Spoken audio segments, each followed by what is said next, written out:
New roads that are that have been developed in this particular part of the country. Now, you may be wondering what the significance of roads are. I mean, it's something that we do take for granted, but if you really sit down to think about it, it gives you access to workplaces. It gives you access to places of worship. I mean, just a few minutes ago, we saw some young boys and girls cycling to school. So it also gives you access to that education where you don't have to walk on gravel roads. So it gives you a world of development, and that's exactly what this road behind me has done for the Swartdam community. So to talk to us more about how it was developed and what led to it, let's speak to the HOD now of Public Works, Roads and Transport, as Mr. Sam Thobakgale. A very good morning to you, sir. Thanks again for joining us.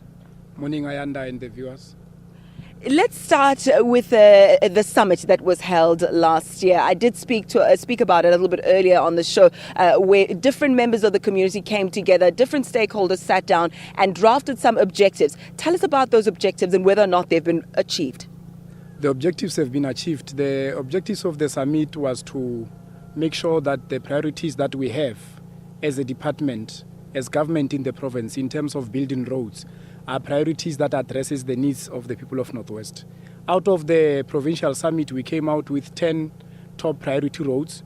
We also, for the province, we also came up with 10 top priority roads for each district, because in the province we have 4 districts. Those priorities are the ones that are informing the roads infrastructure development plan that we are implementing. And this road that is going to be launched today and opened officially by MEC Boikanyo Raymond Elisha is one of those roads that is part of the priorities. Now, you and I were chatting a little bit earlier as well, and you spoke to me about a guarantee that the road has. That's something that we don't often hear about, because building the road is one thing, maintaining it is another. Talk us a little bit through how you plan to make sure that 2-3 years down the line, this road will still look as impeccable as it does today. In the nature of implementing infrastructure, in the contract we have a retention guarantee, which we hold as government for a period of between 6 months to a year, and we utilize that guarantee to bring back the contractor on the road if there are defects that are realized within that period. But apart from that, as a province, already we have a maintenance program that will be rolling out for the coming 3 years. It is divided into 2. It focuses on routine road maintenance, which is your patching of potholes and cleaning of culverts, just making sure that the road is trafficable.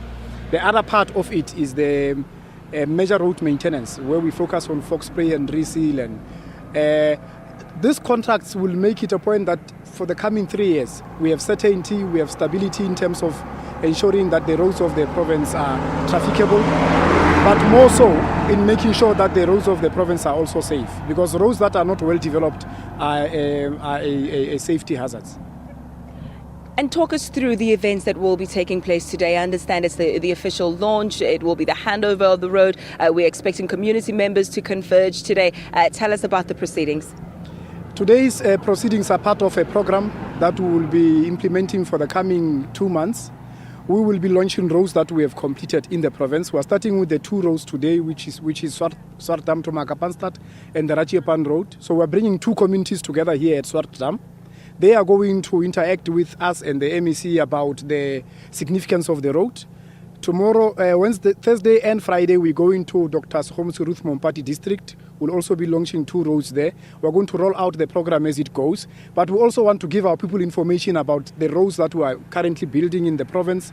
We want to say to them, out of the road summits, out of your inputs, this is what we are bringing to you.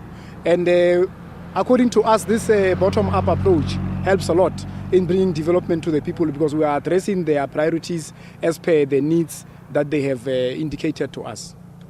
We'll have to leave it there for now. My thanks again to you for all that information. And I think what was very key in the discussion is that it is a bottom-up approach, that officials are not just handing over what they think the community wants, but in fact went to community members and asked them, where do you want the roads? Where do you think the priority areas should be? And active citizenry has come to play, and it seems to have worked. So we'll leave it there for now. Right now, I believe it's time to take a look at what the sports has.